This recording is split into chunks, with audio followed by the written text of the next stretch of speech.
Nighty-night, don't let the bed bugs bite. Because, your party's level 13, so by now the bed bugs are going to be huge size, probably fiendish, and their toxin is definitely going to inflict a paralysis status. Let's talk about camping, resting, and ambushes on this episode of The Local Disaster Tour Guide.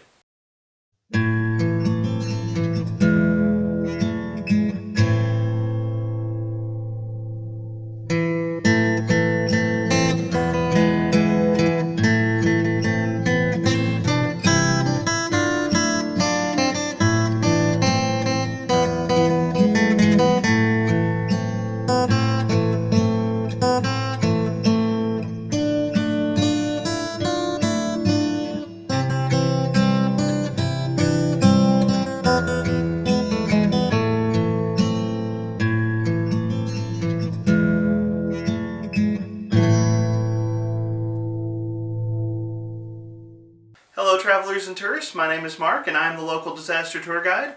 That's right, I am a storyteller who really needs to apologize to his party for all of the critical success rolls that my monsters keep getting on ambushes. I feel kinda bad about that. Welcome to a journey through the fantastic world of TTRPGs like Pathfinder and Starfinder. Today we are continuing my Storytelling in Pathfinder 2e series, and we're going to be talking a little bit about camping and resting for player characters and how to manage ambushes when your PCs try to rest. Now in this series we take a look at the advice, the tips, the tricks that Paizo offers storytellers to help them out at their gaming tables. Now this series is intended for storytellers of every skill level from beginner to veteran, and even if Pathfinder 2e is not your preferred system, I still encourage you to stick around to be a part of the conversation. One of the things I've learned over the years as a storyteller is that when you study a multitude of games, that it often gives you great ideas that you can bring back to your preferred game. So, I hope this conversation is beneficial to you. Today, we're continuing our discussion of exploration mode in Pathfinder 2e. We've been taking a look at the different modes of play. Those modes are encounter mode, exploration, and downtime mode. And right now, we're working through the different topics associated with exploration mode. Now, for most of the conversation on exploration mode, we've been talking about the environment, the different elements of the world around your players that you as a storyteller are describing for your players, how you're setting the scene, how you're modifying the scene, and how you're kind of creating the play space that your PCs occupy. But so far in that conversation, everything that we have discussed is kind of the storyteller side of the screen. We've been talking about the stuff that you set up, about the things that you put in place. We really haven't been talking very much about the actual things that your player characters get to do. So I want to switch gears a little bit in our discussion of exploration mode and take a look at some of the things that your PCs will be doing. Today we're going to start simple and take a look at, well, when your PCs take a break. When they stop to camp, when they stop to rest, when they stop to recover from the wounds, recover from the threats that they have faced throughout the day. So in this video, we're going to talk about the rules that surround camping and resting and daily preparations for PCs, and we're going to take a look at a little bit of the advice that Paizo gives storytellers for handling ambushes that might strike your characters when they choose to stop and rest. The world is a dangerous place, and villains don't necessarily take a break just because your players have chosen to do so. Now, before we dive into this topic, in this series, I like to offer some references so that if you want to read a little more in depth about the conversations that we're having, you can go and see where I'm pulling this information. The majority of the information that I'm going to be talking about today comes from the Pathfinder 2e core rulebook.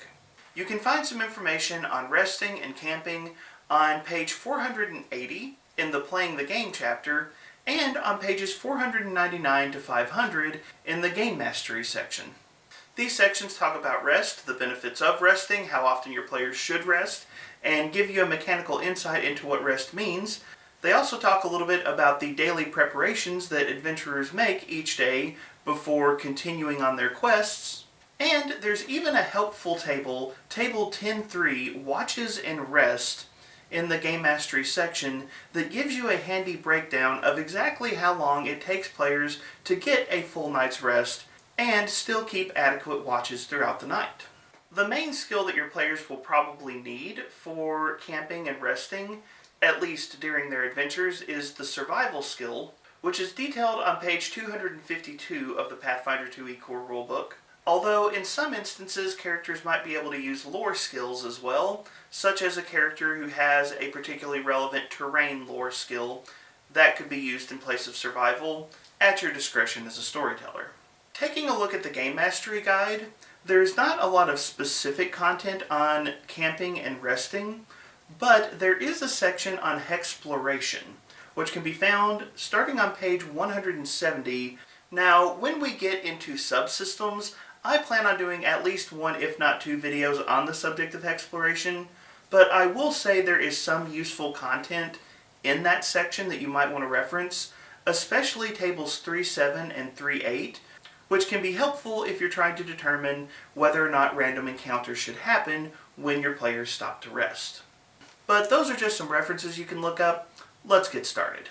Alright, before we get into the actual mechanics of camping and resting, let's stop and talk about something very important to this conversation, which is the question, is this important? Or I guess you could say a little more accurately, is this an important part of the story? Yes, it is true that your players and the characters that they are portraying, they do have to rest at certain intervals, and if the PCs go too long without resting, they might become fatigued or even worse, and they could lose access to certain abilities. Those are all very true.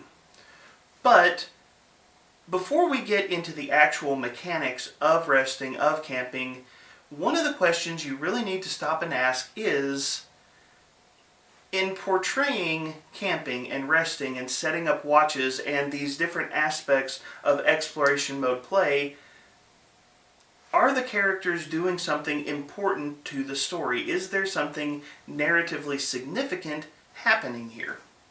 Or are you having your characters roll dice just to make them roll dice? The reality is, camping and resting is one of those aspects of storytelling that you can very easily gloss over, and that could better be reflected by downtime play if we're going to take the time to actually focus in on camping and resting and this aspect of exploration mode. One of the things we need to stop and do as storytellers is we need to take the time to say, why is this important? I am not hardcore against the idea of random encounters, and I am not hardcore against the idea of players being ambushed while they're trying to camp. There can be a lot of fun narrative tension and a lot of great narrative moments that come from those particular scenes, but just as a storyteller, it is worth your time to stop and realize if your players are going to pause and reflect on this moment, there needs to be some purpose to this moment inside your story. It doesn't have to be a grand purpose, but it does need to be there. I'll give you an example from my current campaign. In my home campaign, my players are playing a group of refugees who are trying to escape the fallen nation of Lastwall that has been overrun by the forces of the undead. Obviously, they can't do that in a day, so they have to stop and find shelter, they have to find places to camp, and because the fallen nation of Lastwall is swarming with undead, it makes sense to ask the question, does something attack them during the night? There is a lot of tension in the question, have they found a safe place? Are they adequately hidden from the creatures that are seeking to destroy them? Quite often, the narrative question that's being asked is, have my players found that moment of respite, that moment to recover, or is something going to attack them before they've regained their strength? And by the way, there's been a couple of times where undead have dropped in on the party in the middle of the night, and they've had to battle them while at lower strength. There is a deep narrative purpose to portraying these pauses in my game. Now, allow me to say that when you think about portraying camping and resting and this particular aspect of exploration mode, that ambushes and monster attacks are not exclusively what you need to be mindful of in portraying these scenes. There are other things that you can do with your players around a campfire, and one of the things that I would encourage as a storyteller is if your players are not used to role-playing, that around the campfire might actually be a good time for them to practice that particular art. It's okay as a game master, if you know that there's no real monsters in the area and that your players are going to be safe that night, encourage your players to maybe ask one another questions in character and role play out their responses. That break at the end of the day, as the party sits down and eats and warms themselves by the fire, can be a perfect thematic moment for their characters to bond, for their characters to develop their stories and relationships. And camping can easily serve as one of those scenes that broadens the social aspect of your player's game, not just the combat aspects of your game, but regardless of role-playing opportunity, ambush, dramatic dreams in the middle of the night, whatever it is you might be doing as a storyteller, just stop and ask yourself this important question. Am I rolling the dice to be rolling the dice, or am I actually doing something with the story here? If it's not serving the story, then there's a real chance as a storyteller you can skip over it. So first let's talk about the mechanics of resting, the basic definitions that the game uses. In Pathfinder 2e, your characters can take a significant rest once every 24 hours.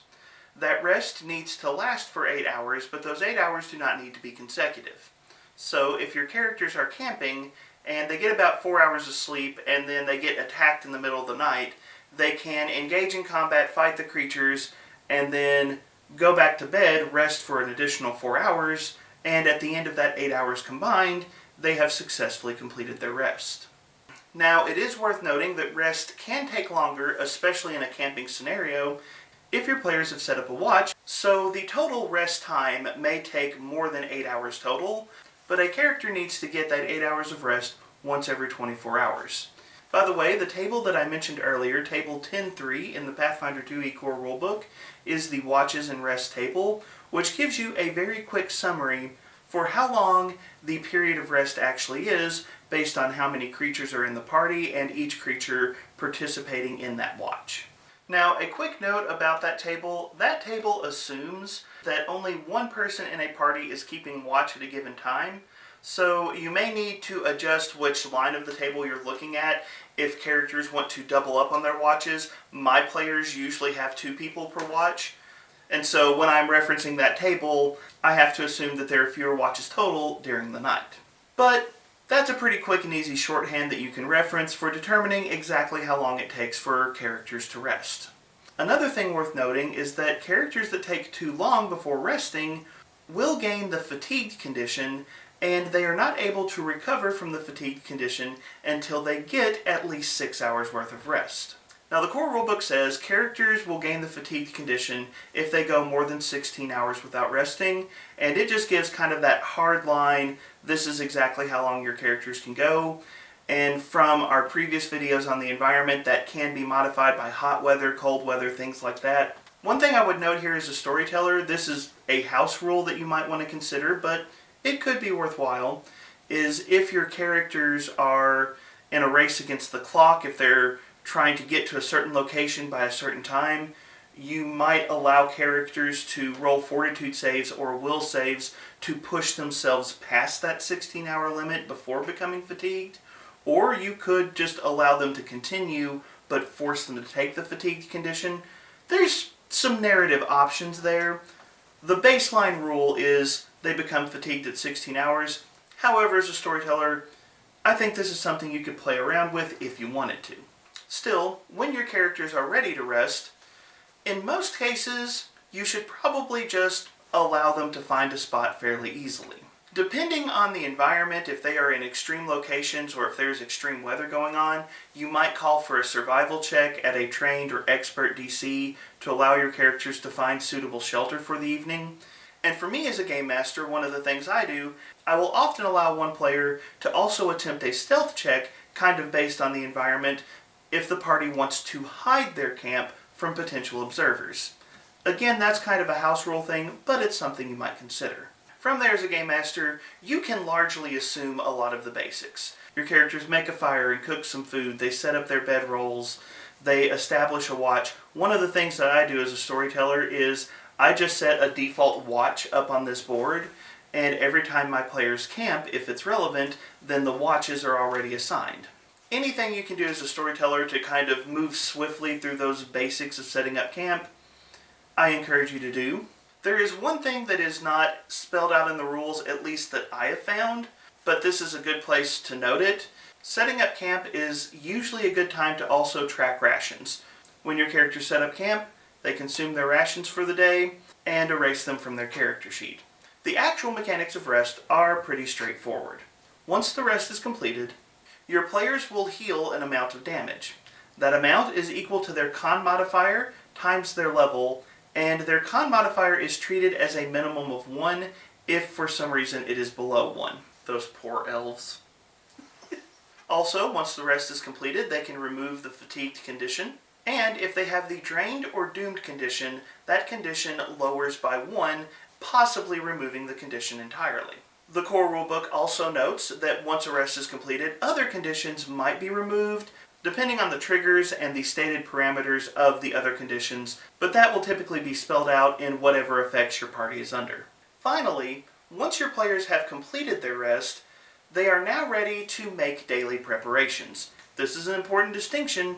Rest and daily preparations are two different things. Your players have to rest first, then they get ready for the day. Daily preparations, much like resting, can occur once every 24 hours.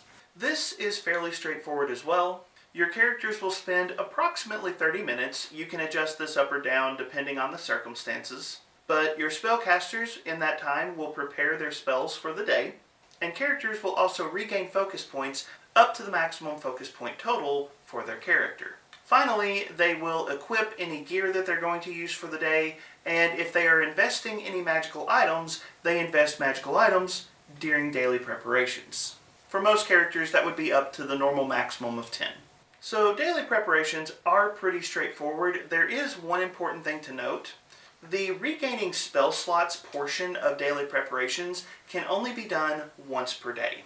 Characters can spend 10 minutes on the refocus activity to potentially regain focus points during the adventuring day, but the preparing spells portion of daily preparations, that's one time, so those critical choices are set for the day once this is done. So those are the mechanics of rest and daily preparations. Now, let's talk about ambushes. Okay, so ambushes are easily the most common dramatic narrative element that you might add to camping, or at very least the threat of an ambush is something that you might use to add some tension to your games. So ambushes are definitely something worth considering and worth talking about as a storyteller. But I want to remind you of the very first point I made in this video, which is this important to the narrative flow of your game? In both the core rulebook and the Game Mastery Guide, they say on several occasions that ambushes should be relatively rare. In my current home game, yes, my players are running from the undead hordes that are invading Lastwall, so ambushes are a very real, significant, and constant threat, but in most civilized locations, the threat of an ambush is relatively rare, is relatively low. And the books note that if your players are taking adequate preparations, that the majority of the time those preparations, and especially if your players have set up a watch, that's going to deter most of the things that might attack or threaten or bother your party while they're camping. Wild creatures are probably going to run away from adventurers who are armed and aware, and even bandits are going to be hesitant about risking death in attempting to assault a prepared adventuring party. Ambushes are best served when either A, your players have failed to make adequate preparations for one reason or another, or B, there is some narrative reason why an ambush might occur. If there is a particularly dangerous monster in the region, an ambush might happen. Or if your characters were bragging loudly about all the dragon's gold they just acquired. Maybe some bandits overheard them and followed them out into the woods. Or If your players are too close to the necromancer's lair, maybe a patrol of skeletons falls upon their camp. Now, in certain modes of play, such as Hexploration, ambushes and random encounters are a significant part of the adventure. There, it becomes a little more important to ask, is an ambush going to happen? And that's where tables 3.7 and 3.8 from the Game Mastery Guide, those come in handy if you're running the type of story where ambushes and random encounters are a more significant part of what you're doing. And if you want to include those, go check out Hexploration, the Game Mastery Guide, take a look at those tables.